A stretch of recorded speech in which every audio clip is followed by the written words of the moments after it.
We built this film on a foundation of love. Its purpose?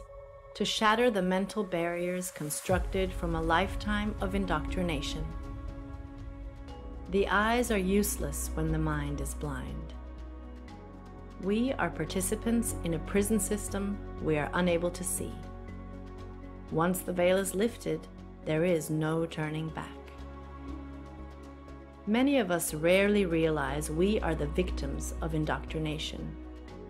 We follow the pre-planned layout of life, living in a state of confusion, controlled by a small group of individuals who possess great wealth, estate, and control.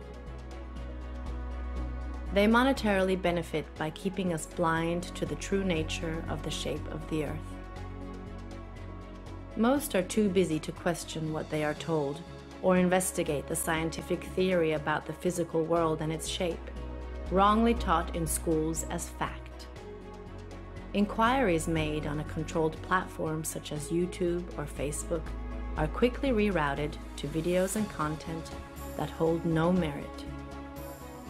Misconceptions occur either intentionally or due to lack of research by mixing heliocentric and geocentric cosmology together, causing incoherence that pushes the viewer away from learning. Why would a lie like this exist? What purpose does this level of deception seek to gain? The hard, solid truth is that all the known space agencies and related industries have made untold amounts of money for many, many years, providing nothing but CGI, fisheye lens curvature, and Hollywood-style productions as proof.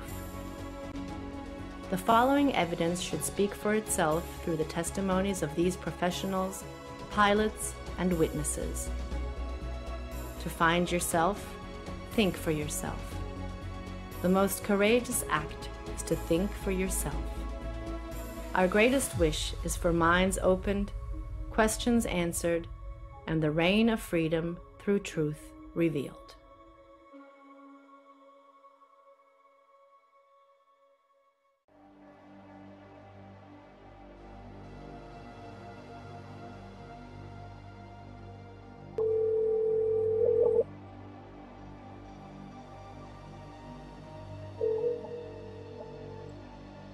Good afternoon. Hey John, how are you? Pretty good, sir. How's everything there? Everything's good, can't complain. It's kind of windy out. Looks like it's gonna rain. But anyhow, I've been getting hit with these, questions regarding the flat earth. Or trying to get information out of me, and I'm not too familiar with the subject. Can you help me out? Yes, sir. Copy that. I'll give you a couple of relatively quick examples that you can also research and elaborate as well. Number one, I'm a pilot, and when I used to fly out of Long Island towards Nantucket, bottom line here is they're going to give you some type of formula for every 100 miles. They're going to give you some type of XYZ per kilometer squared. Keep it very, very simple. Every 100 miles will be approximately 1 mile. 1 mile is 5,280 feet. The actual number is 6666, which is of Luciferian origin, which really reveals who's behind all the conspiracy and cover-ups, for everything. But the bottom line here is a very simple formula is for every 100 miles, you have 5,280 feet, which is 1 mile of curvature. So 100 miles equals 1 mile of curvature. Now, if I'm going, let's say, hypothetically, from Long Island to Nantucket, that's about a buck and a half. It's about 150 miles. So it should be 1.5 miles. So let's just take a mile. So with aviation, you fly at certain altitudes, whether you're flying in a easterly, a northeasterly, to a southwesterly direction. So hypothetically, I'm flying easterly at about 4,000 feet, which is an even number. If you add 5,000 feet of curvature, that would be around 9,480 feet, which does not exist. So the bottom line is pilots know every 100 miles that you travel, you would be dipping the nose down to compensate for 1 mile, which is 5,280 feet of curvature. So there's the proof right there that there's something very fishy with this globe Earth situation. because scientifically it doesn't matter.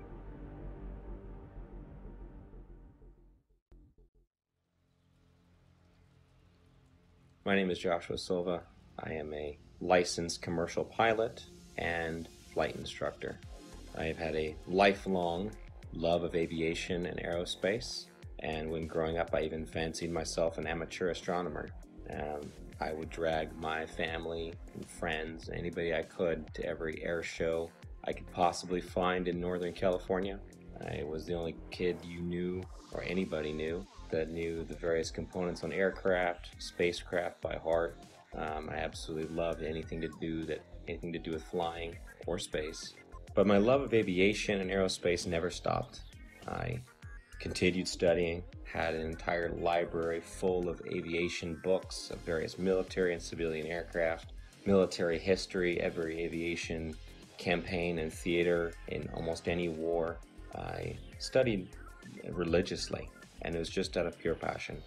Later in life, many years later, I decided to become a pilot. As strange as it may sound, it hadn't occurred to me to become a pilot up to that point. I just simply loved aviation and aerospace, but I decided to become a pilot, and I began attending a prestigious flight academy in the Midwest and attending university at the same time, and to gain a degree in aeronautics and aerospace. Shortly thereafter, I began flying twin turboprop aircraft out of Northern California for several nonprofit organizations, and years after that I found myself flight instructing for various small flight schools, both in California and in Arizona, and then on to large academies that trained for the airlines and even some military flights. Shortly thereafter, I began flying regional business jets, and that's when the story of me finding the topic of flat Earth started.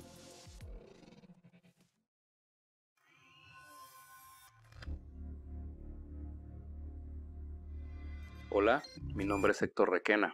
Soy terraplanista desde el 2016.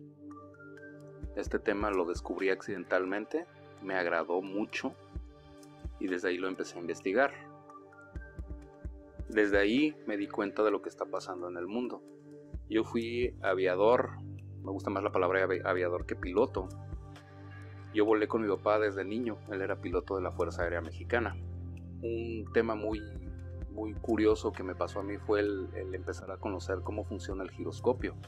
El giroscopio está diseñado para volar sobre un plano, sobre un terreno plano y una tierra que no se mueve.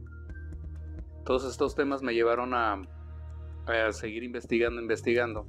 Estamos tratando de invitar a la gente a que no se cierre de mente a estos temas, ya que si no nos damos cuenta de lo que está pasando ahorita es por lo mismo, porque la gente está cerrada, se cierra a pensar fuera de la caja.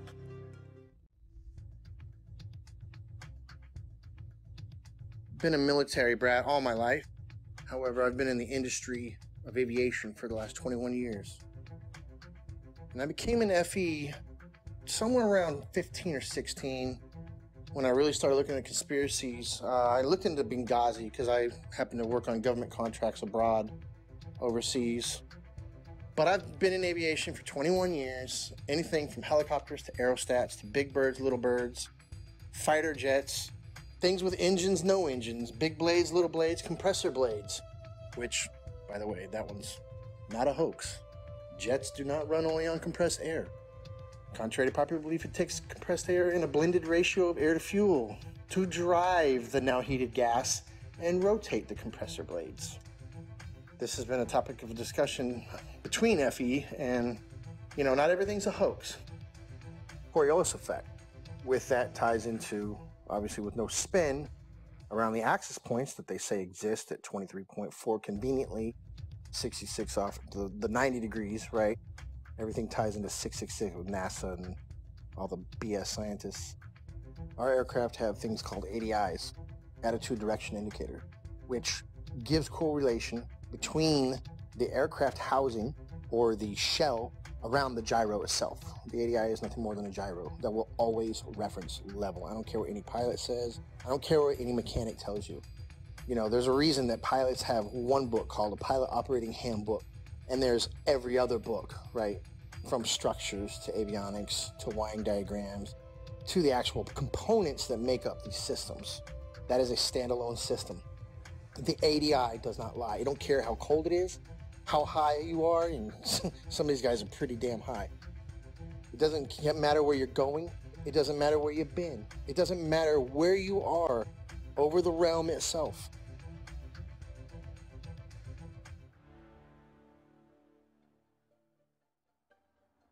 I woke up to the truth of the flat earth, shape of the earth, as an engineer and a pilot. So I've studied engineering, physics, 3 different ways: basic physics, electric physics, and construction physics. And also as a pilot, as a rotary wing pilot, that is helicopter pilot, I studied aeronautical physics as well. So I can cover and discuss just about any factor of flat earth. Not that I'm any smarter than anybody else, but I've studied quite a bit of factors that analyze shape and motion of just about any object. That's physics, also aeronautical physics, and principles of flight. I can tell you this: airplanes fly straight and level. That's even an aviation term, straight and level.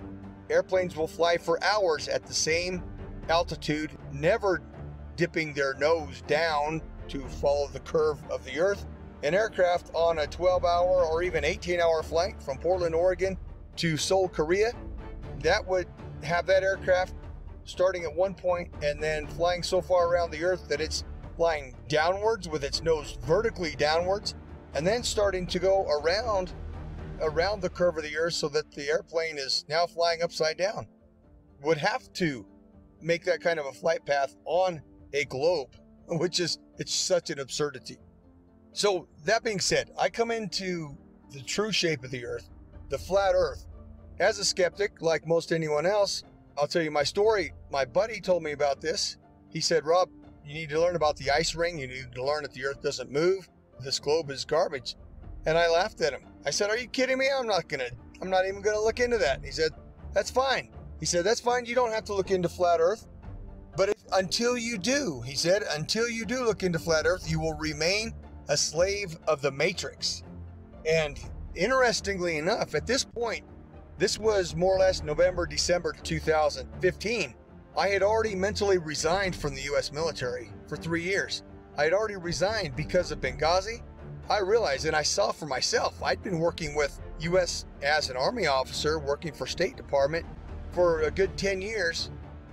And so what I did, I turned my physics awareness, I turned my studies into analysis of the shape of the earth.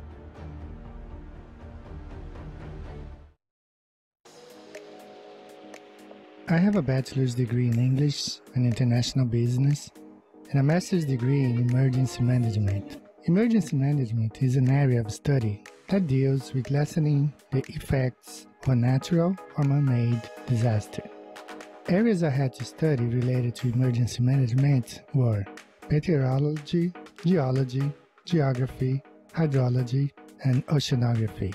You have to know well how Earth works in order to prevent or lessen the consequences of a natural disaster. In 2019, I wrote the book called 16 Emergency Landings Proving Flat Earth. Not many people know that when I was younger, I worked for an international airline.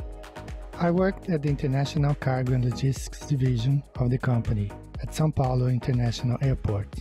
I had to know all international routes in order to provide our clients the precise information about import and exports, as well as the logistics of transporting cargo internationally. Our company transported from a simple parcel package to cars and helicopters to anywhere in the world. Having access to all areas of the airport in 1988, the Brazilian soccer team was about to board their flight towards Australia to take part of the bicentennial Soccer Cup in Australia. It was a tournament to celebrate Australia's 200th birthday. 2 South American teams were invited to take part of this tournament, Brazil and Argentina. At that time, we had access to several maps, all based on the Globe Earth model. The Brazilian squad left to Australia, a natural conclusion is that this charter flight was going to Australia over the Pacific Ocean, as the global model suggests. Perhaps a stop in Santiago, Chile, and then head to Australia. To my surprise, the flight went to Los Angeles. For several days, I could not comprehend the reason why that flight went to Los Angeles in North America, to then go towards Australia in the Southern Hemisphere. This thing kept alive in the back of our mind for all these years.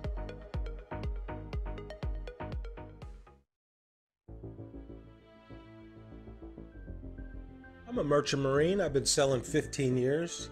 I graduated from the Paul Hall Maritime Center out of Piney Point, Maryland. I primarily sail on container ships, tankers, drill ships, military cargo vessels, you name it, I can sail on it. My sailing capacity of bosun, I hold the title as AB Unlimited. That primarily sail deep sea and coastal, meaning up and down the coast, west coast, east coast, and deep sea is out deep sea across to other continents.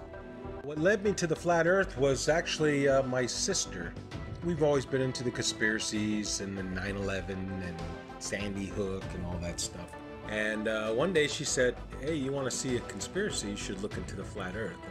And I looked at her and laughed because I had seen the videos come up in the feed and they showed that disc thing in the space and I laughed at it and whatever. And she showed it to me and I laughed at her. And I went and pulled out my phone and I looked up a video. You can look it up. It's called Dragon Link FPV to Space. And what you'll see is basically an RC airplane that's been taken up about 80,000 feet and they release it and then the airplane comes down with power. And it has the Dragon Link system which is capable of making control and video. Anyways, but they had a GoPro, so you see this curved globe. And you know, that said it for me. When I saw that, I was like, oh wow, look at that. So I brought that down to her, put it right in her face and said, look at that. And looking back, I remember her smile on it was like, you know, okay, she wasn't gonna argue with me. And she said, okay. Later on, I don't know, a couple days later, whenever I seen it in there and I said, all right, I had nothing to watch. I hit it on the YouTube. And I knew within 10 minutes of it, I forget which one it was, I think it was probably one of the documentaries, but it was almost like I instantly knew. And then what happened was a lot of the proofs that I had were before I was a flat earther, such as seeing contacts at 30 miles out with the naked eye on the horizon, which is impossible on the globe model. So much so, it was me, the third officer, and the lookout. We were standing our watch, and I believe we were in the Mediterranean Sea. Look out, look and watch. I say, okay, we got a contact out there. We look, and we try and get it on the radar. We get it at 30 miles out. When the chief mate came up, we had told him, hey mate, we got a contact earlier 30 miles out. He said, bull crap, I don't believe you. And we all looked at each other and shook our heads and said, yeah, they got it. He stormed off the bridge, ran down, came back up. He had the Bowditch, which is a thick green book that's everything you ever need to know about being on the ocean, sailing, navigation, everything. And he comes up and he says, the math doesn't lie. And he slams down this piece of paper and he says, our bridge height is at 100 feet versus how far? 30 miles. It should have been behind like 600 foot of curve. I remember 600 something foot. And he had all the mathematical, of course I didn't know, okay, that's good. All right, he must know what he's talking about. But we're looking like, well, I don't know. We got it on the radar. Then the radar must not know what it's doing.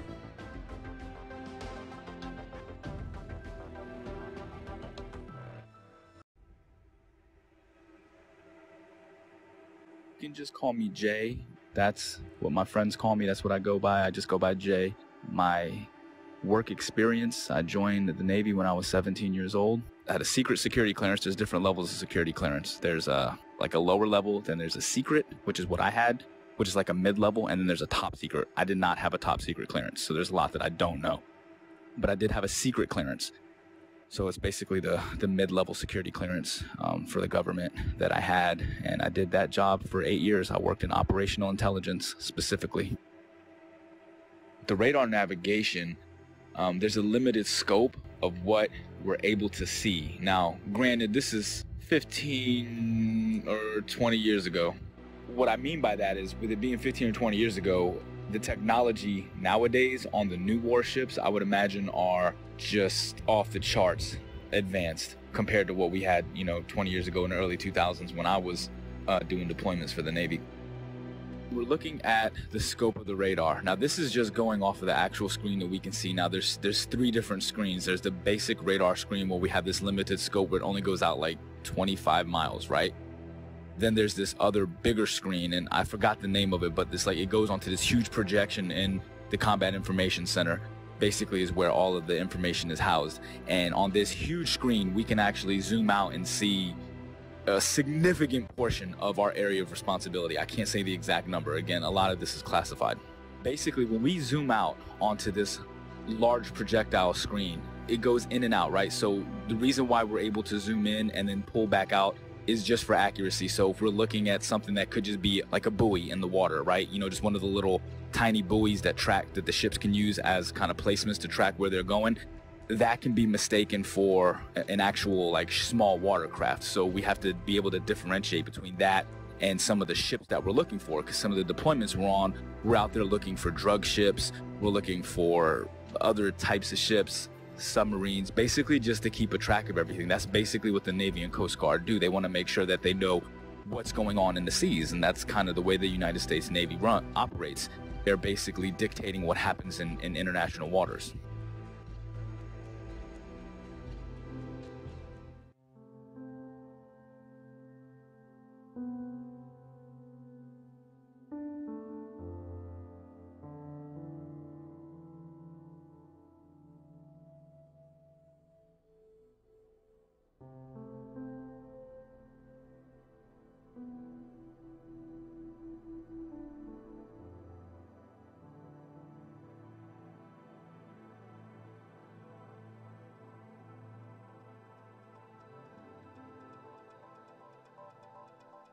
I will be providing my in-depth experience of U.S. Navy submarines and how they prove we do not live on a globe Earth.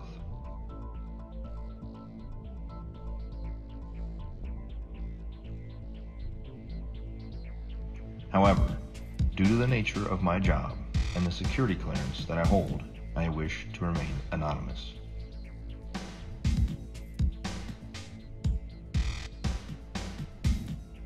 I've worked for the U.S. Department of the Navy as a submarine quality assurance specialist for the last 5 years.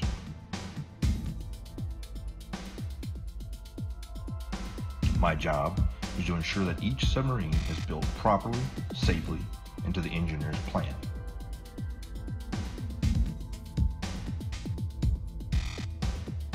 I have an intimate knowledge of every aspect of each submarine being built in the shipyard I work in. Now that you've heard a little bit of my background, let me explain how I arrived at the crazy notion that the Earth is visibly and observably flat. I have always questioned the reality around me since I was little. I never followed anything mainstream, and I was never interested in what the news had to say. As I got older, I started looking into more and more things out of my own curiosity. 9/11, school shootings. I eventually started researching the moon landing because it just never sat well with me. And it didn't take long for me to completely unravel that for the hoax that it is.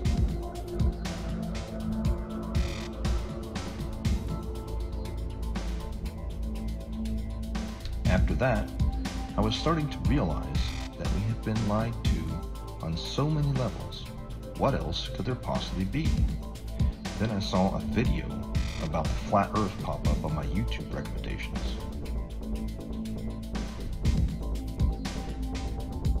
At first, even with my awakened mind, I thought this was absolutely ridiculous.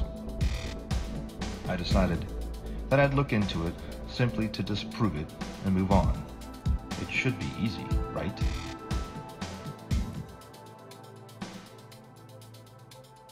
That was over 6 years ago, and I still can't disprove the flat Earth. In fact, the more I research it, the more it reveals. This leads me into my submarine experience. Looking back on everything I had accomplished while on active duty with eyes to sea, has only served to solidify my stance that we live on a flat and motionless plane.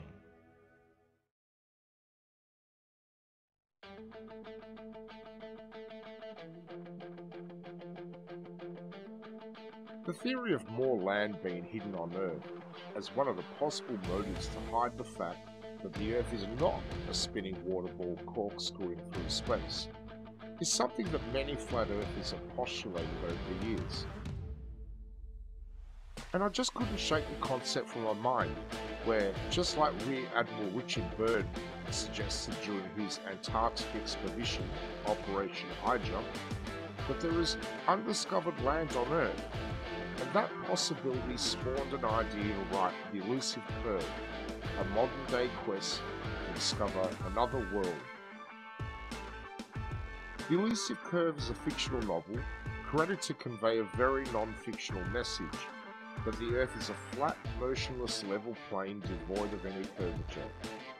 When Max Carter discovers irrefutable proof of the true shape of the Earth, the course of his life drastically changes, and he becomes a man obsessed, convinced that there is more land being hidden beyond Antarctica, and that he is going to reach it.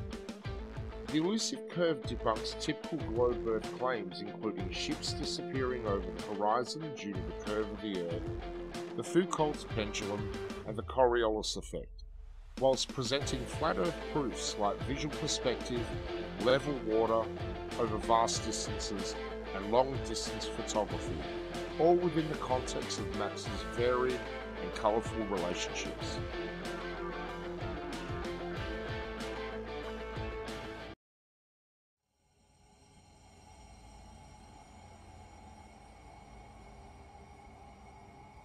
Also, there's a semi-classified naval communications device when ships are communicating ship to ship on the ocean, U.S. Navy, semi-classified laser communication NAVCOM device, which also does data as well. So if they're communicating with ships 70 miles, 100 miles or more, like I said, every 100 miles is a mile of curvature.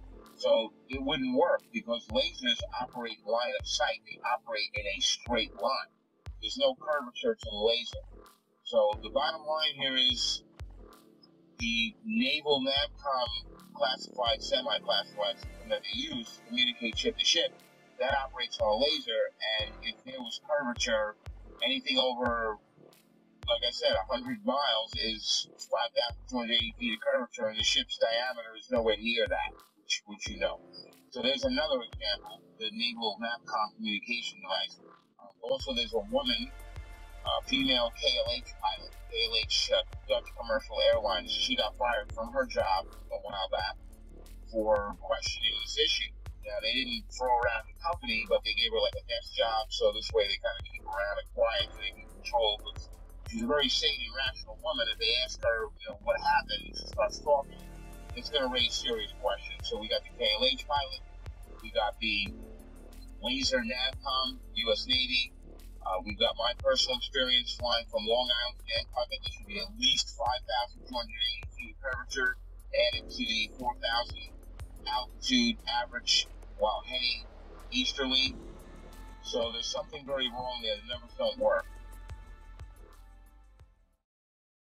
Could the Earth actually be flat? I began to see opinions and arguments that seemed logical, but I heard several arguments, which I now know were most likely disinformation, easily disprovable in the aviation world, but there were some that stuck with me. And so, myself being the way I am, I ran quickly, metaphorically, to my old textbook. And I opened my old textbooks, found them, unpacked them, cracked them all open, and even downloaded brand new copies in PDF form offline of all these books to make sure that nothing had been changed. I thought for certain that I knew exactly what compensation pilots are trained while flying to compensate for the spin or the rotation of the Earth, for instance. As far as falling around a globe, that I assumed in my mind would be an aircraft's angle of attack. But upon more study, I found that not to be true. The angle of attack being the angle between the aircraft's flight path and the relative wind, which is something that pilots are very familiar with, and it's the idea that an aircraft has to be slightly pitched up essentially to stay airborne, or a surface of that aircraft has to be pitched slightly to create a difference in air pressure to hold the aircraft aloft. And that is assumed, or was assumed at that time by myself and other pilots, to be the compensation one would make for falling around a globe while flying, period. But upon further research, I found that this was not the case, and it was not even mentioned anywhere. This compensation was not mentioned anywhere I could find in any resource that I had gone to flight school with.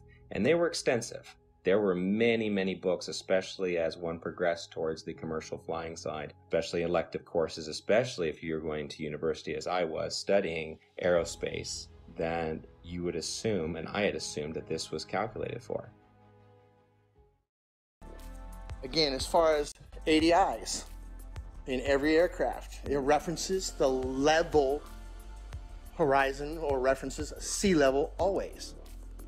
There's no way that you can convince somebody of sound mind that if you take off from New York and immediately flip upside down, now your housing or your ADI is referencing upside down to you because you're upside down. It's right side up. It cannot deviate off level. It doesn't matter how much fuel you got in your tanks. It doesn't matter if you're a helicopter or an aerostat or a fighter jet. That gauge will always reference level. It has to, because otherwise it would be a poor reference. And if you could manipulate it, why would you even have it in the airplane or your aircraft? But if you go and take off 2 miles away, do a barrel roll, you're now flying upside down. At what point does that gauge show you back right side up? A half a hemisphere away? Is that what we're led to believe? Is that what we're supposed to believe? At what point does it right itself if you never flipped back over and continue flying level? You see what I'm saying? It's ridiculous. It's ludicrous to think that that thing compensates for curvature in straight and level flight.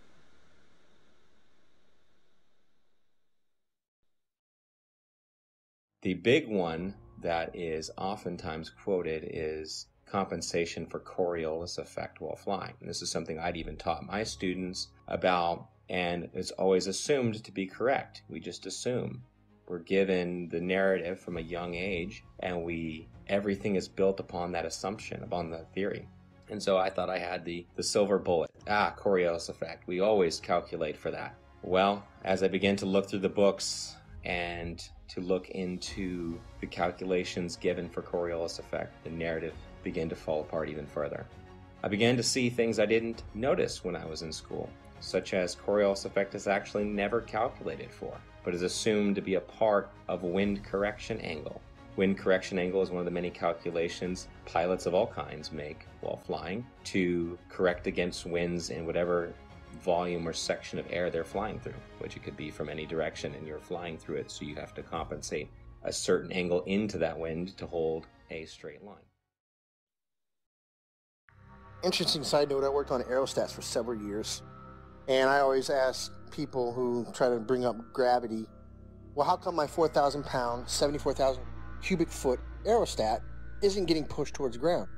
It weighs more than you do, which you believe gravity is pushing you down, right? Because these are some dense ass people. But how come the aerostat's not getting driven into the ground? It weighs more. It's definitely larger than the size of a house. It's more than size of most houses. So why isn't it getting driven to the ground? Well, that's because it's displacing less weight than the atmosphere or the medium that it's in. And I try explaining that. I don't know how many times you've probably posted something on this. I don't know how many times we're going to have to post something on this. But every time that little kid lets go of that helium balloon and starts crying. Radar is simply another form of radio transmission. Radio includes anything within the range of the electromagnetic spectrum. Electromagnetic spectrum, also known as light.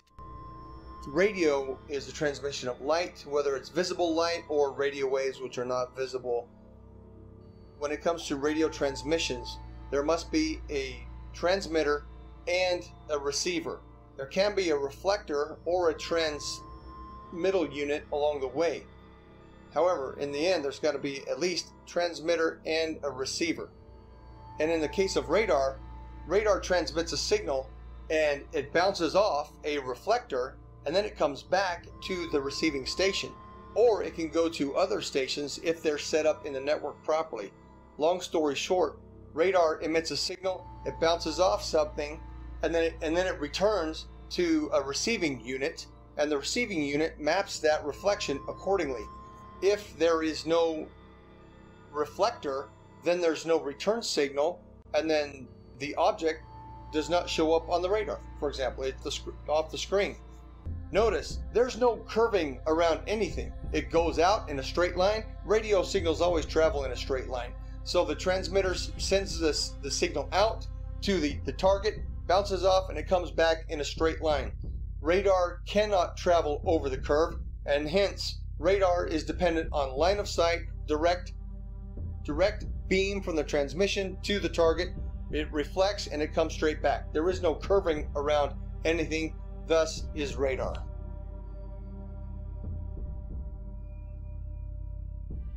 Also radar works in straight lines. The radar is incapable of curving around a curve, picking up and bouncing back the reflection of what it's picking up. So if you can imagine a ship on the other side of the curve, we'll say 30 miles, 40 miles out, it sends out the radar beam. The radar beam is supposedly curving around this ball, bouncing back, and then bouncing the reflection, curving back around to be picked up by the radar. That's not happening. It's flying out straight, and when it picks up something, it hits it back. It's not going around any curve. That's plain and simple. That can be looked up on your YouTube and see how radar waves work. They don't go around the curve. Every diagram shown will show you straight lines. They don't show you curved lines. As we zoom out to look at the larger scope of things, once we verify that, we're able to zoom out over a large distance. Now, over this screen, at the time, I was like 18 or 19 years old, all right, when I was doing this job. I wasn't thinking about flat earth and any of this other shit. I was still indoctrinated and under the assumption that the earth is a spinning ball. I never thought about flat earth or anything like that, but I always thought it was weird that as I'm looking at this massive radar screen, I always used to think, how come we're looking at this and I can see, like, we're off of the coast of Argentina, for instance, right? Like, how is it that I can see this far out and it's not like over the horizon or curve, because it's so far? Like I said, we use a lot of these other link signals, and they're called links. They go by different names. I can't say the code names. Some of them I forgot. Some of them are, again, this is classified information. I can't give any specifics on these. But some of the links that we use, not only do we speak to the actual ships and track them, but we speak to aircraft, 10,000, 20,000, 30 and higher, 30,000 feet and higher is what I'm saying. It's not just a matter that they're 30,000 feet directly. It's not like they're directly above the ship. This is what's interesting, is this aircraft could be 50, 60 miles away and 30,000 feet in the air. So you understand, like, the angle that you have to take to be able to track this aircraft from a ship that's moving on the water? Think about that for a second.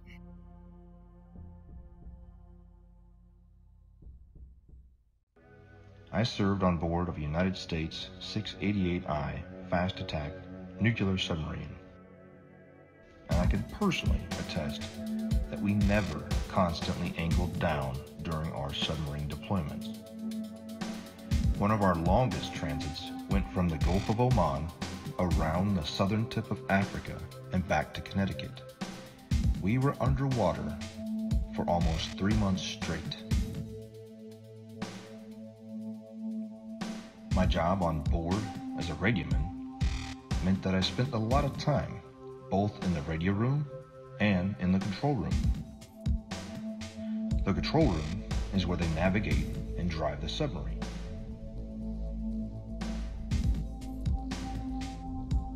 I never once, in my 5 years active duty, heard the officer of the deck or the diving officer give the order to consistently change the angle of the submarine to compensate for the curvature of the Earth. The primary task of the diving officer and the helms and plainsman is to maintain the submarine as level as possible while in transit. If the Earth had any measurable curvature, I am certain we would not have been able to make this incredibly long transit without accounting for it.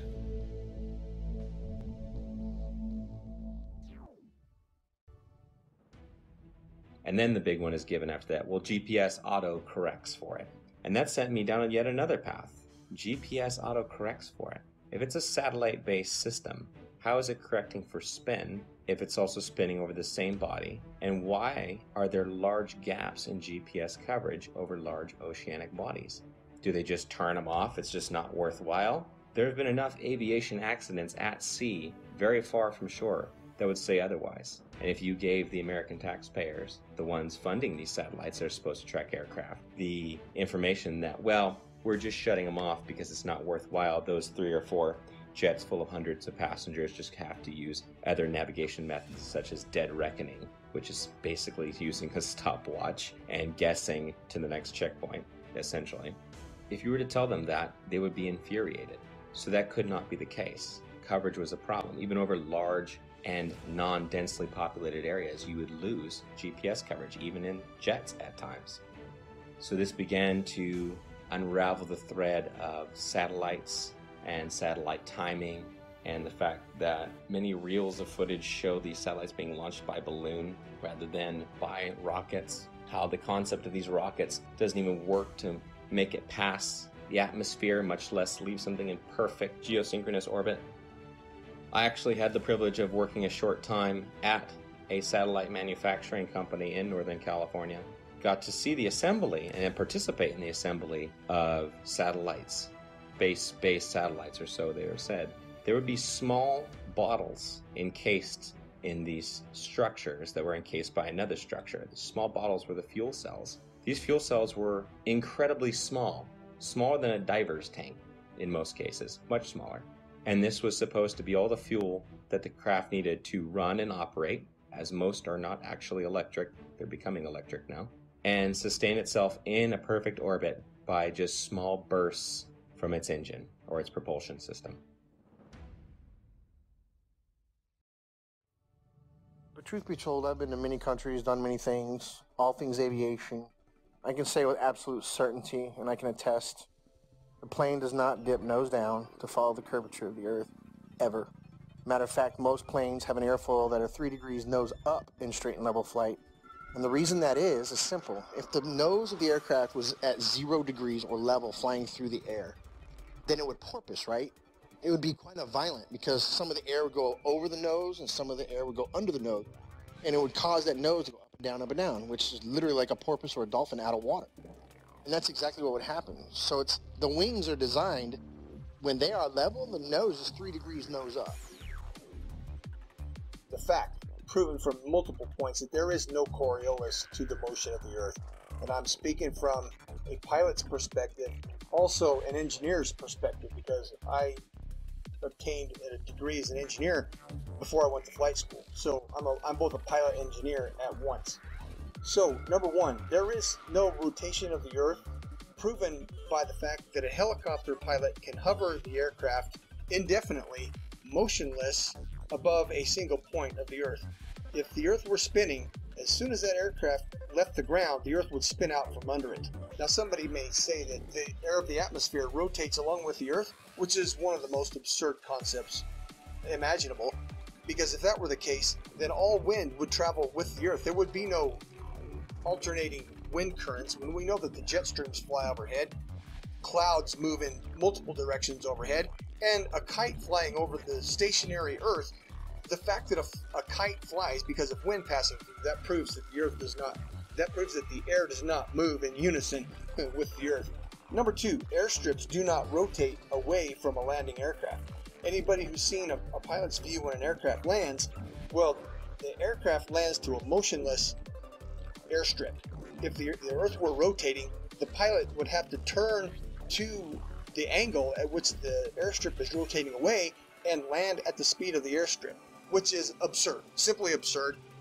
Airstrips do not rotate away from the aircraft, and on an east to west landing strip, if the aircraft is landing to the west, the airstrips do not land moving towards the airplane.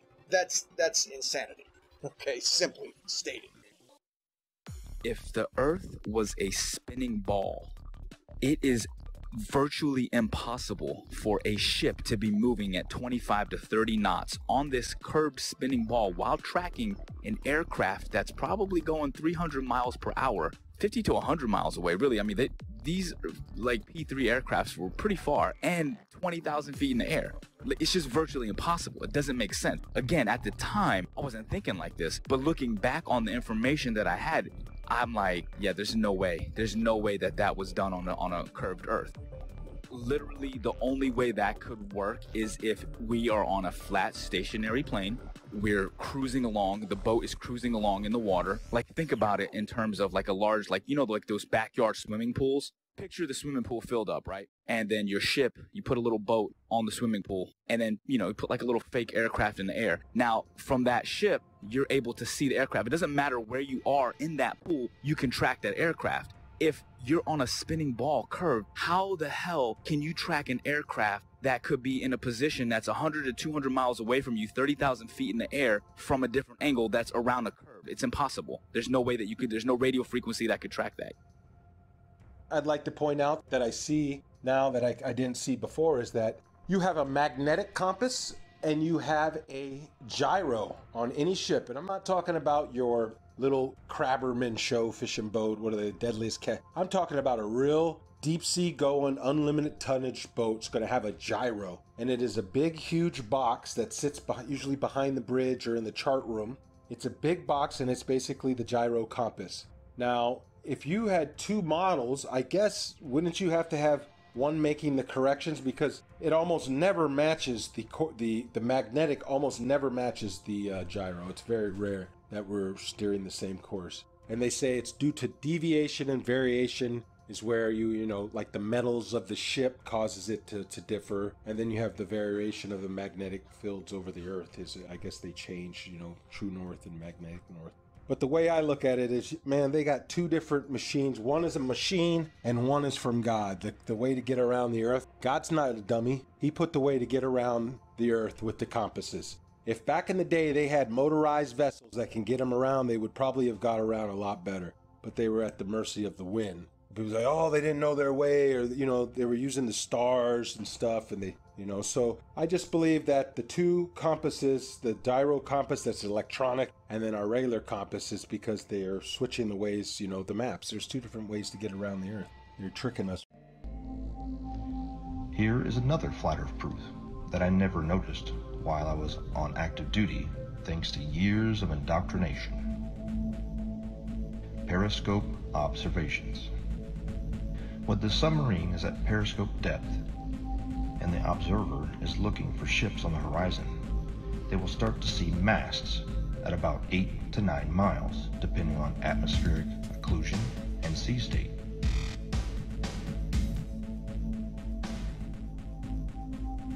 The hull of the ships won't be visible until about 5 miles, depending on atmospheric occlusion and sea state.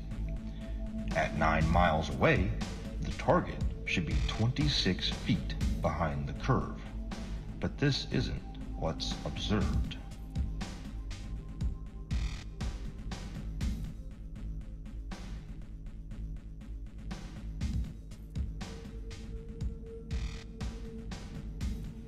My final flat Earth point on submarines is with regard to the AN/WSN TAC-7 ring laser gyro that is used on board of U.S. Navy submarines.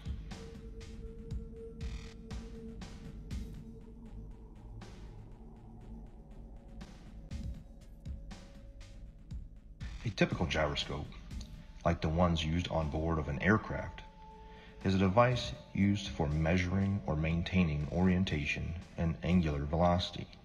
It is either a spinning wheel or disc with a counterweight in which the axis of rotation is free to assume any orientation by itself.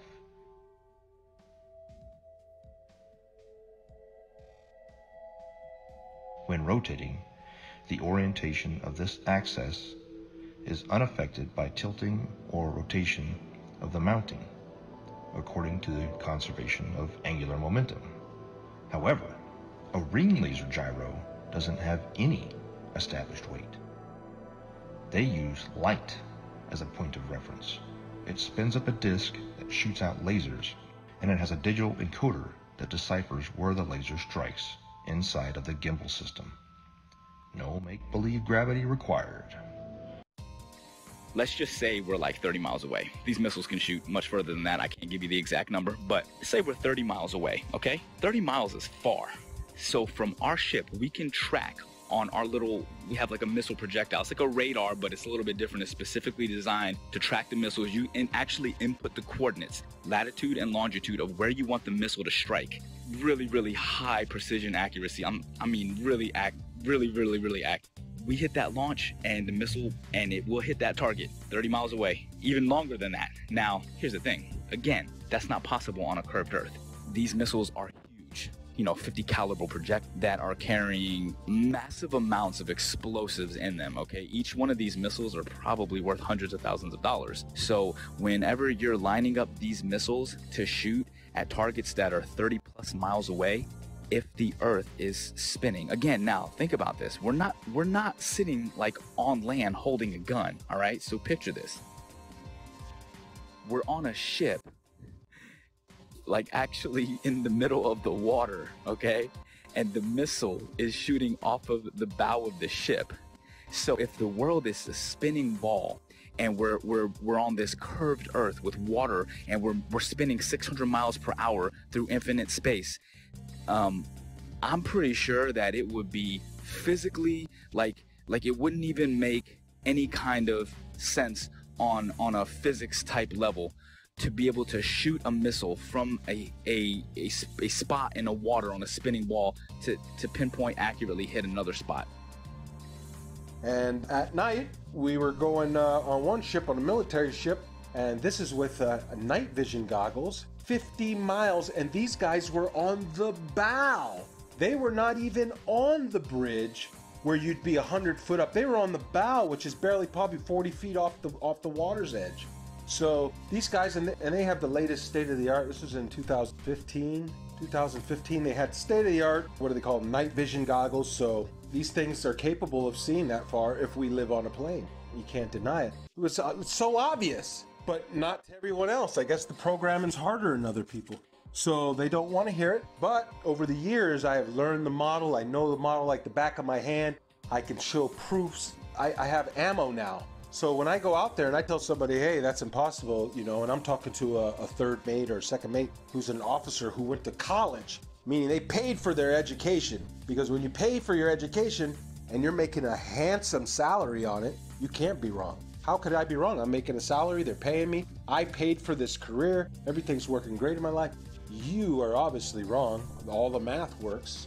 So with that, it's hard, but when you stump them and you start showing them stuff, it's hard for them to say, and then they start saying stuff like, oh, well, what does it matter anyways? I don't care. And there is the 8 inches per mile squared. But you guys can't look at it three-dimensionally. It is two-dimensional. It is the amount of deviation that's required for you to come back inward. If you are walking east from north, meaning you are going around north equidistantly, and you walked in a straight line east 1 mile, you're going to have to deviate 8 inches back to the left to get back on the equator, right? Look at it on the flat Earth map, and clearly it makes sense. If you walked 1 mile in a straight line east, you have to deviate 8 inches after each mile to stay on the equator. The 8 inches per mile squared is a real measurement, if in fact we consider the equator to be a real place, a real location, ever, always.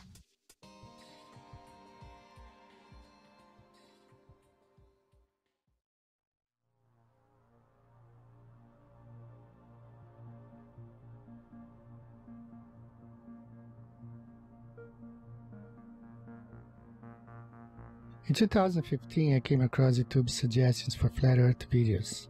My first reaction was to laugh off. After seeing Flat Earth videos in one of my favorite channels, I decided to watch one. When I came across a Flat Earth map, which I had never seen before, it immediately sparked me to look at that flight route, Rio, Los Angeles, Sydney. And I could then understand why the Brazilian soccer team went to Los Angeles and then to Australia for the tournament. The Earth is flat, no doubt about it.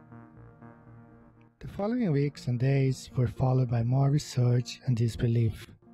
I had been a NASA fanboy my whole life, paying 2 visits to NASA's Johnson Space Center in Huntsville, Alabama, besides spending so much money in science and science fiction related documentaries, movies, merchandise, etc.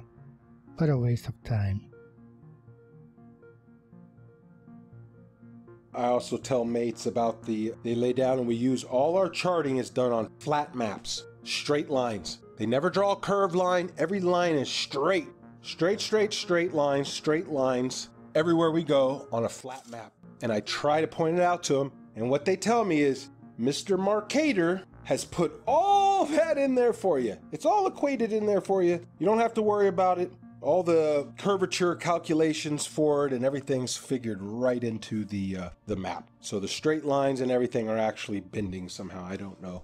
So these are just the proofs that I see. Along with, you can see the corpuscular rays are much betterly observed out at sea because you can, it's nothing, it's like a desert. And so you can see the sun like a flashlight just shining down in a cone everywhere. If there's a little bit of where clouds are right, it looks like a cone. And I point it out all the time to these guys. And I get them thinking, but you know, the programming goes hard on people. And if you're not ready to wake up, well, you're not ready to wake up. You'll just have 1 foot in, 1 foot out. You'll be back in the illusion before you know it. The narrative began to fall apart. I would continue studying and finding that what I fear to be true is reality. That we have been lied to about just about everything. Upon researching military history and then military training and speaking with military gunners in both the Army and the Marine Corps that I know personally, I would ask them about Coriolis effect. And it was always assumed that, yeah, we compensate for the Earth being, you know, a curve, that it would drop. We calculate for the Earth curvature. But even upon asking and having them look into their materials further and my own personal study, again, it found to be an assumed truth with no actual basis in reality. That they would calculate bullet fall based upon angular velocity, drop, friction, amongst other things. And curvature was supposed to be just corrected along with it, just like flying, wind correction angle corrected for Coriolis effect. I've done many of them personally. I've flown more than 1,070 hours in both helicopters and airplanes, and I will tell you factually that aircraft meet their checkpoints, they take off, they meet their checkpoints, and they land exactly as planned on a flat stationary map. No pilot, I say again, no pilot has ever accommodated for the rotation of the Earth when planning flights and takeoff to checkpoints along the way, and then landing. Pilots can plan so well that they can take off and land hundreds of miles away down to within 30 seconds of their planning because the Earth simply does not rotate.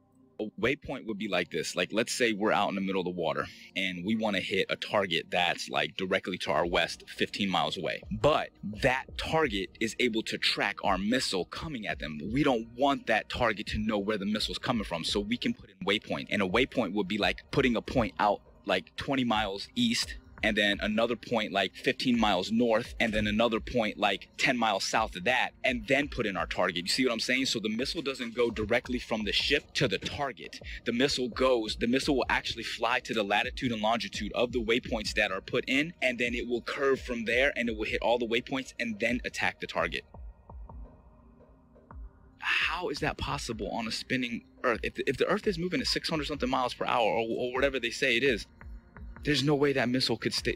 There's no way that missile would be able to keep track. Do you understand what I'm saying? At least that's how I'm looking at it. It may be a little bit harder to visualize if you actually weren't seeing it the way that I would see it, or there, or understanding and putting in the coordinates, or seeing how this actually worked out. But I'm telling you, like, from my perspective, that is one of the things that makes it virtually impossible to accept the globe as this. Well, it's a fake lie. It's a theory. It's garbage, is what it is.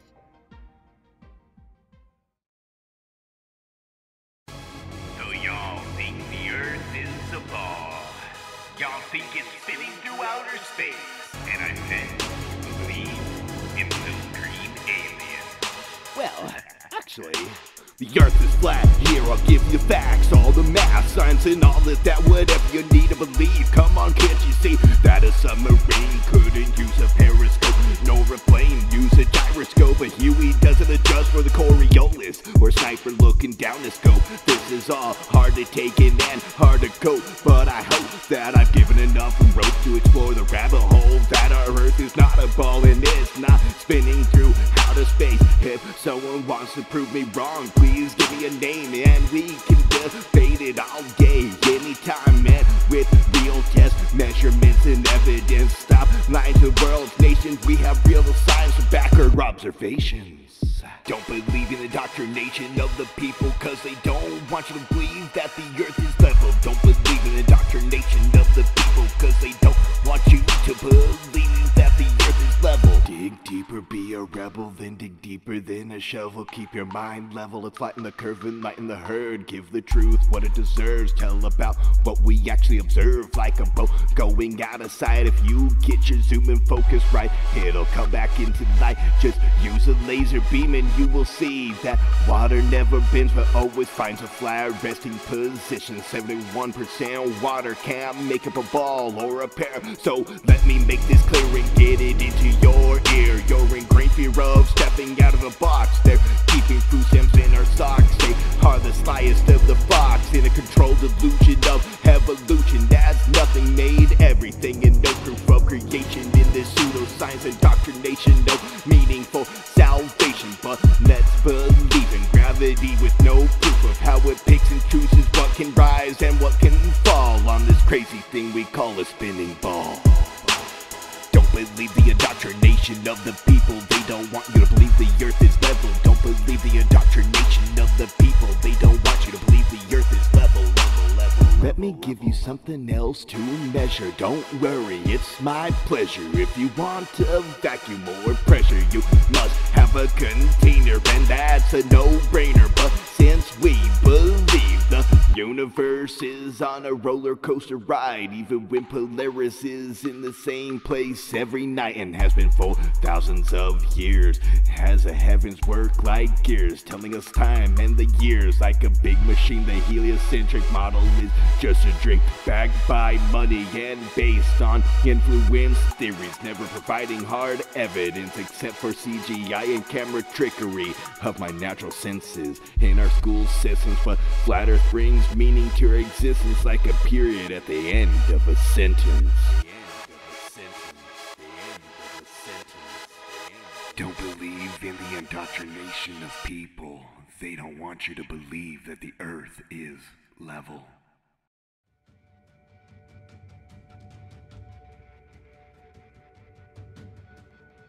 When it comes to a deception this big, it's hard to dismiss.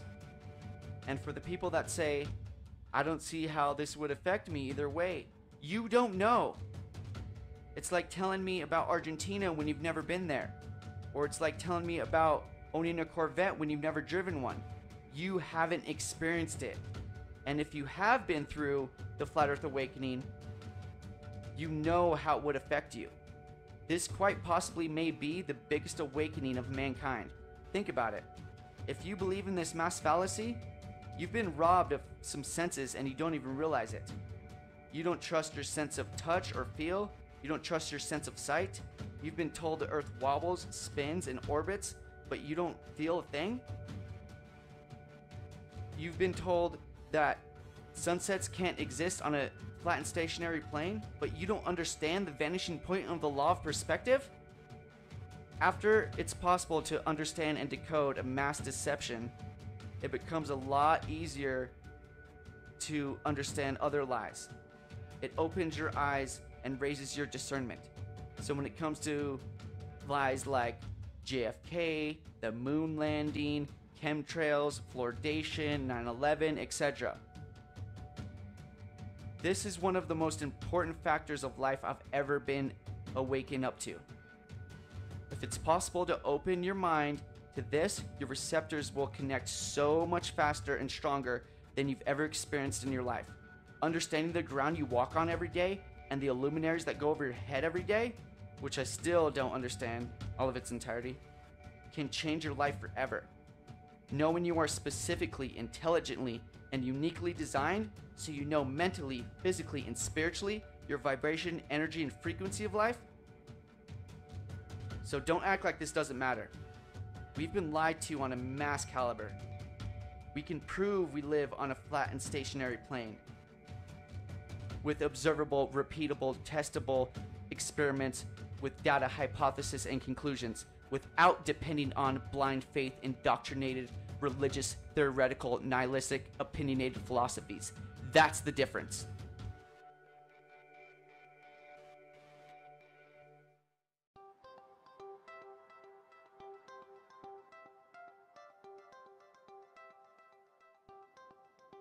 Is it possible that almost everything that we were taught from the time of our innocent adolescent time as children to the completion of our chosen path of studies in college was not only incorrect, but was part of an educational doctrine of spiritual disconnectedness from what truth is and what our reality in the world that we occupy today?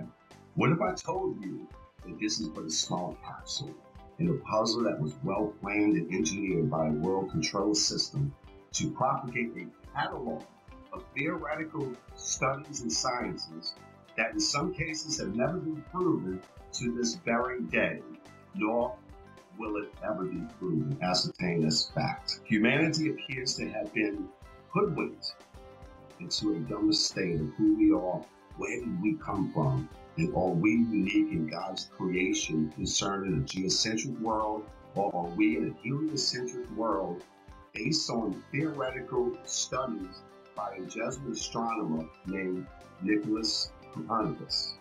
He suggested this in 1543. His works were not released until after he died because he himself didn't believe in the spin ball theory either, that is taught still today at the highest levels of education. On my book, which is the variously planned agenda that has gone on for 474 years, seems to be threatened to become full disclosure of the biggest lie in the history of mankind that is kept by the world's oldest secret society called the Freemasons. The very uniqueness of humankind was spelled out correctly by our Creator that the earth was the center of the universe, and that He created the sun and the moon as well as the stars and the constellations that revolve around the earth, with Polaris being the north magnetic pole fixed star. How could space possibly exist when you and I have never been in our entire lives seen a real photo of what our own world looks like?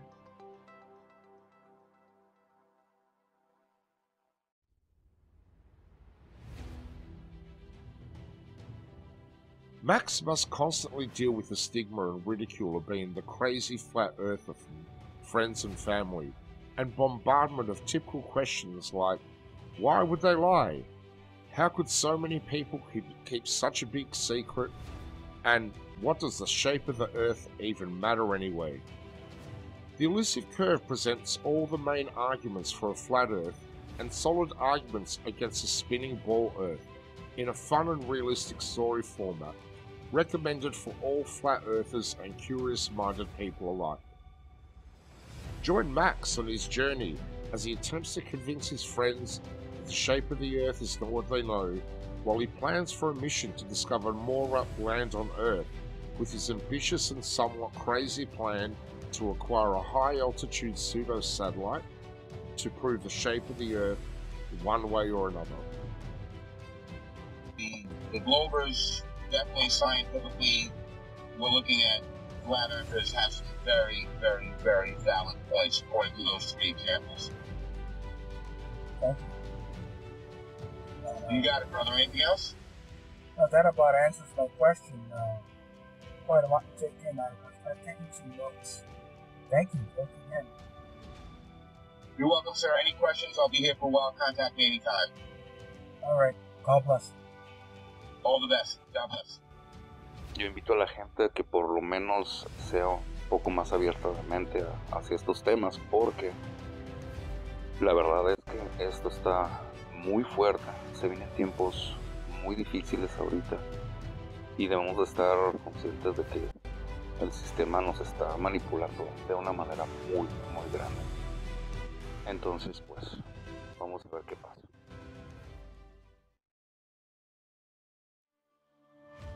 So that began my journey down the flat earth.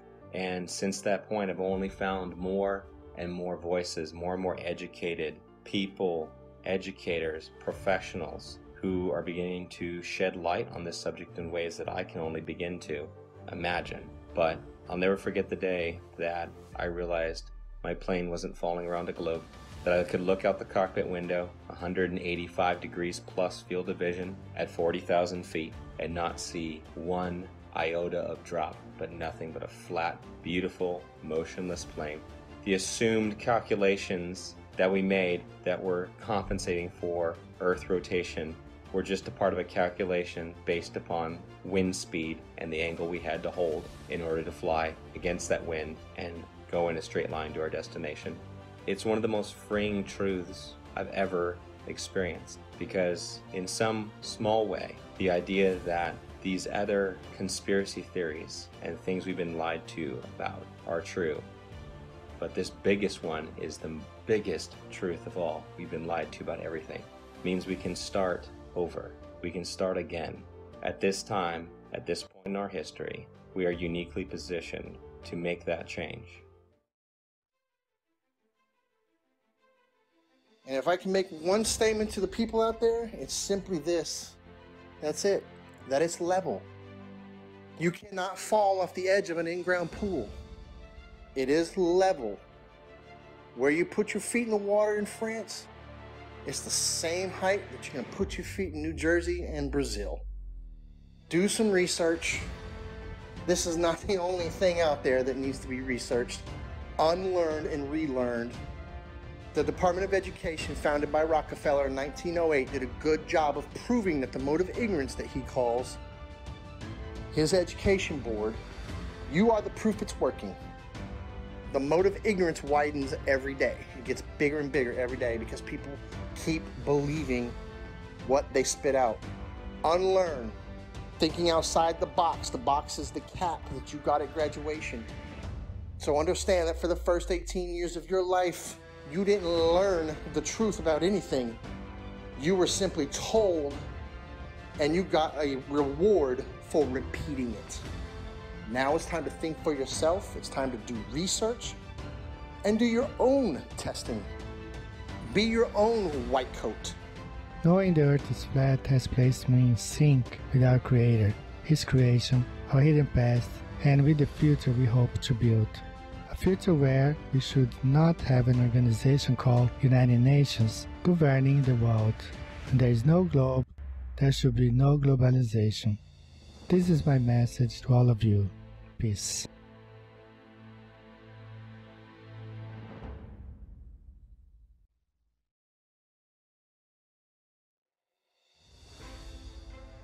My message to the people is that if you're watching this documentary and it strikes a chord with you, research it, find out more about it. So my message is research it, get all the ammo you can, because if you try and go out and tell your family member or friends or co-workers and you try and tell them this, hey, that, they're gonna laugh at you. And if you don't have the ammo to defend it or the right content to show or to start a kindle a fire with somebody's interest, if you don't have that, you're gonna get laughed. I made the mistake of when I just knew it. Right when I seen that video, I said, okay, it makes so much sense. I knew it right away. I went and tried to tell everybody before I knew. I just blurted out little proofs. Airplanes don't dip their nose, the water lies for, you know, and they'd hit me with some of that science stuff, you know, that pseudoscience, and I couldn't defend it, and I would look like a fool. And then when I had the knowledge, you know, it's harder to defend it because they've already don't take me serious. But now I've gained such a knowledge on it and such what you would call ammo that I can defend it in a way that you're going to get one of these reactions.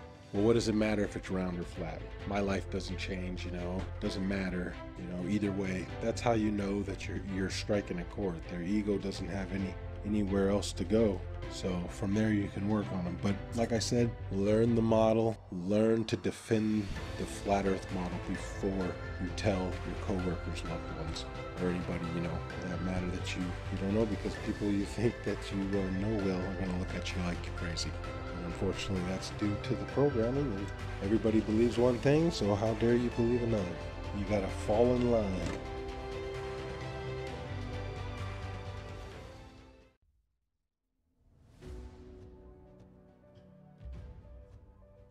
So if you're able to actually like open up your mind, look at things objectively, allow yourself to break free from the indoctrination bullshit that you were taught, you'll feel more free. You'll see the world differently. You'll love more deeply and compassionately. You'll appreciate life more. That's how I lived my life a couple years ago. Honestly, I can tell you this. I just hope and pray with all my heart that, as the years go on, this is probably not something I'll see in my lifetime.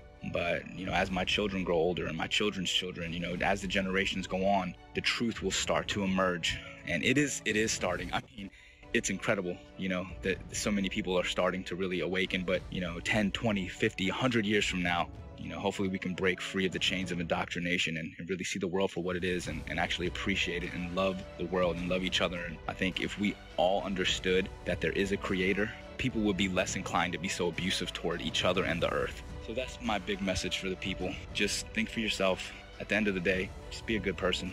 Don't be so quick to just believe something and stand by that belief just because it was taught to you at a young age. Question it. Make sure it makes sense. In closing, I'd just like to say that these are my own personal experiences.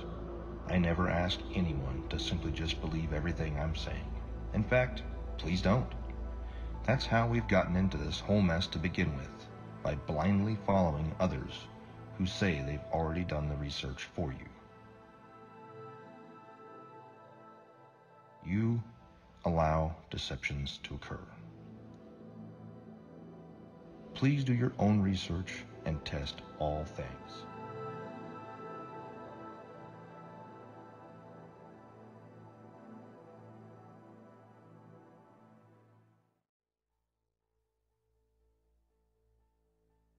All space agencies are part of the cover-up because they are also Freemasons. It is my consensus that space is fake, and NASA was set up this deception and even admit that images of Earth are composites and computer-generated images. Since 1958, NASA has literally force-fed us to and continue their trickery, sorcery, wizardry, and being only God of oneself, yet cannot get high enough altitude to provide humanity with one single photo of what the very shape of our world is. I believe strongly in the very senses that God gave all of us. And instinctively, our senses are 99% correct.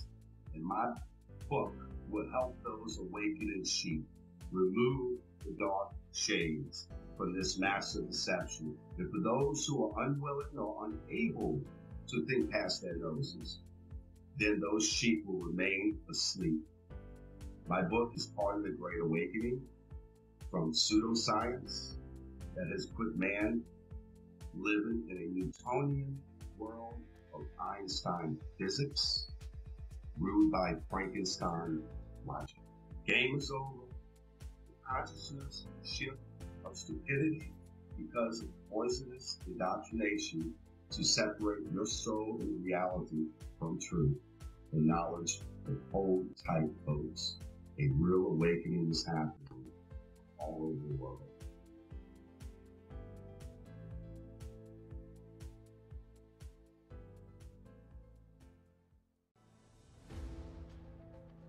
The curve of the Earth, the spinning ball, as well as evolution, dinosaurs, nuclear bombs, and everything else that they teach in the schools that's not founded on Scripture. Number one, it's mathematical, geometric, geospatial, geophysical, and in all other respects, the spinning ball Earth is a scientific absurdity, provable by observation and measurement and repeatable science experiments. The spinning ball Earth does not exist. There is no curve to the Earth. There is no Coriolis. There is no such thing as a spinning ball Earth. And at the end, the Bible, which was a textbook, and I say again, a scientific textbook written long before any of the universities we have today, the Bible says the earth is flat and stationary. So therefore, we can dispense with all of our science school learning that doesn't agree with the Holy Scripture. The Holy Scripture tells us that the earth is flat and stationary. All of our measurements, and indeed our personal senses, tell us that the earth is not moving. There is no curve to the earth. Jesus Christ is the Son of God. The Holy Scripture tells us the nature of the earth. The earth is flat and stationary. Pride, ego, and reputation are three characteristics I see in every spinning ball believer. Let your pride down, knowing you've been heavily deceived your entire life. Let your ego be washed away, knowing it's possible you've been manipulated on such a scale as this. And stop caring what people think about you. I'm not saying be as external and abrasive as some of us. Just realize that yes, we are human and we can be programmed to think certain ways, but also know we can be unplugged and become critical thinkers, observers, and researchers without being told what and how to think. From an education system that runs kindergarten curriculum all the way up to Harvard, that was bought over by the Rockefellers a long time ago. This is our time, not theirs. It's time to stand up and start acting instead of relaxing and being told how and what to think. From mainstream outlets that are owned by the Bilderberg Foundation, the Triangular Commissions, and the Council of Foreign Relations. Think for yourself and stop falling victim of popular public opinion that are owned by these anti-God secret societies.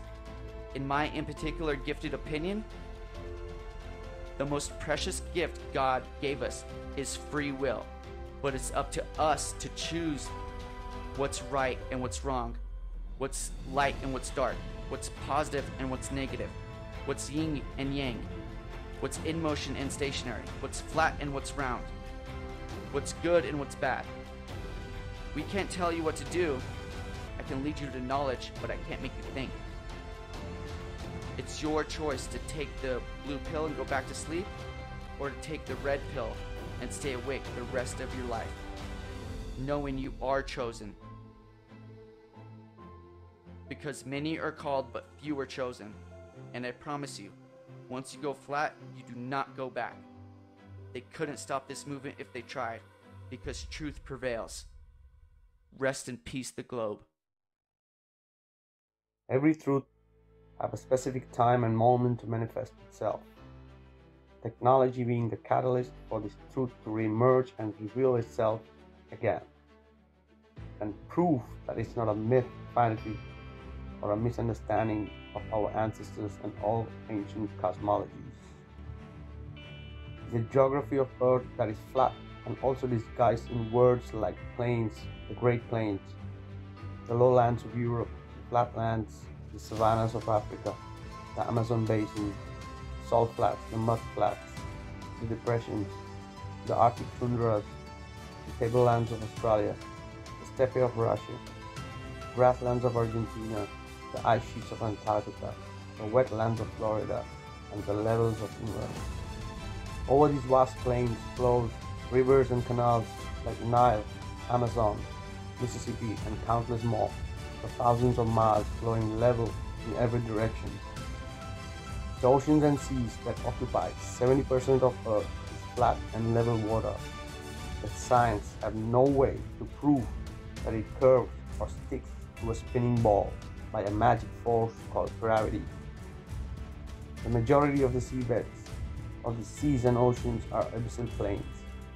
As we say, as above, so below. The longest line of sight of observing Hudson Bay at 1800 miles and my own Himalayan ranges observations on 2 occasions of plus 2000 miles is just impossible on a globe Earth. No physicist can debunk the testimony presented here by the first category witnesses, nor the real geography, nor the longest line of sight, nor the countless researches, investigations, and evidences that prove we live on a flat and stationary plane. The one who needs to prove that it's legit or not is the globe.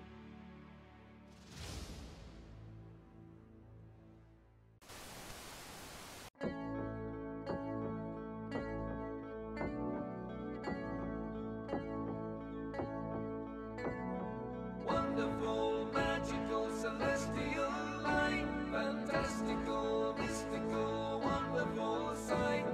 Belgian Swiss physicist Auguste Piccard, 1931, first to reach for the stars, was the first to explore the air view stratospherius, a scientist curious to see what was there.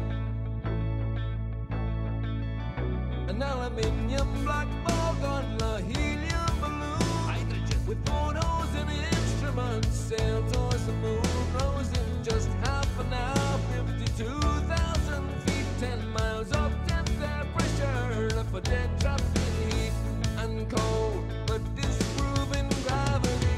Wonderful, mystical, beautiful sight, flat line separation of black from blue light, a world run by false make-believers, hiding in shadows, stealing our light. Mystical, fluorescent light, wonderful, magical, awesome, yes, stealing our light. Wonderful, let there be light, supernatural, eternal, up we go.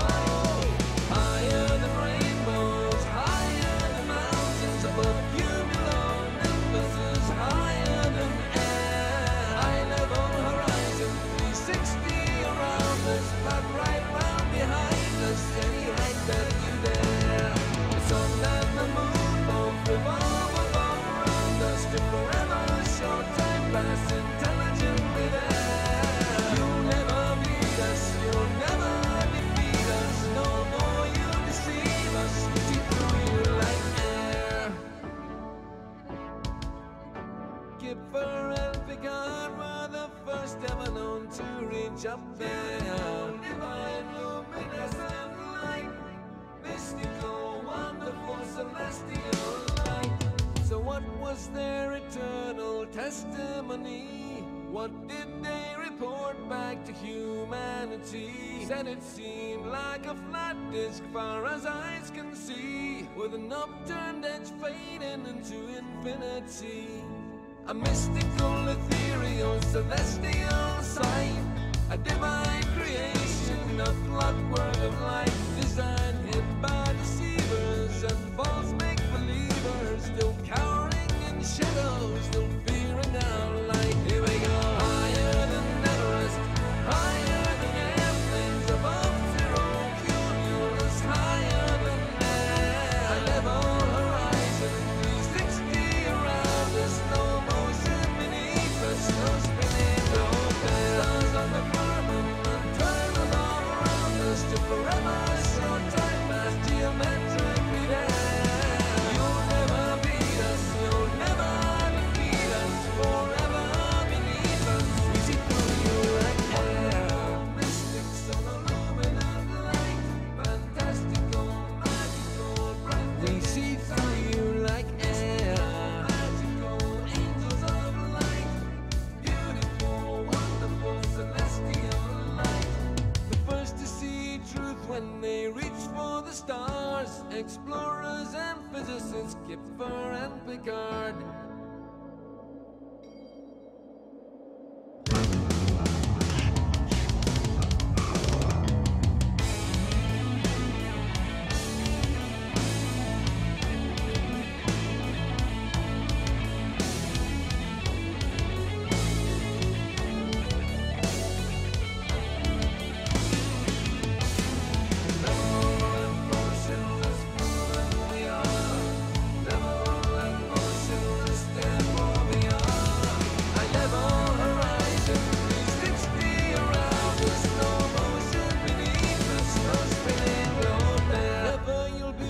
Never you'll defeat us, forever beneath us, we see through you like air.